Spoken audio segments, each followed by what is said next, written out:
सोलापूर जिल्हा परिषदेत नव्यानं पदभार स्वीकारल्यानंतर अध्यक्ष दीपक वैद्य आणि उपाध्यक्ष इंद्रजित पवार यांनी कामकाजाला वेग दिला असून सलग बैठकीचा धडाका सुरू केला आहे।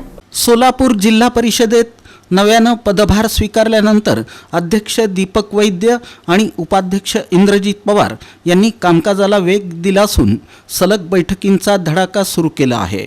याच पार्श्वभूमीवर 25 आणि 26 मार्च रोजी 2 दिवसीय मॅरेथॉन बैठका आयोजित करण्यात आल्या।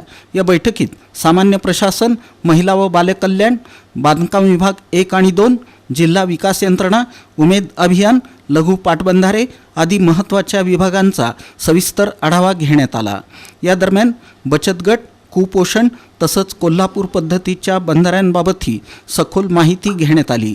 विविध विषयांवर अधिक प्रभावी अंमलबजावणीसाठी सूचना देण्यात आल्याची माहिती अध्यक्ष दीपक वैद्य आणि उपाध्यक्ष इंद्रजित पवार यांनी दिली।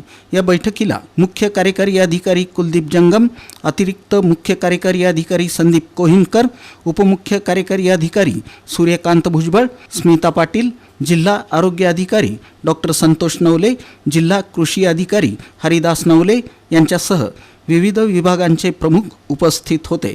बैठकीनंतर प्रसारमाध्यमांशी संवाद साधताना अध्यक्ष दीपक वैद्य आणि उपाध्यक्ष इंद्रजित पवार यांनी बैठकीतील निर्णय आणि पुढील कार्ययोजनेबाबत अधिक माहिती दिली।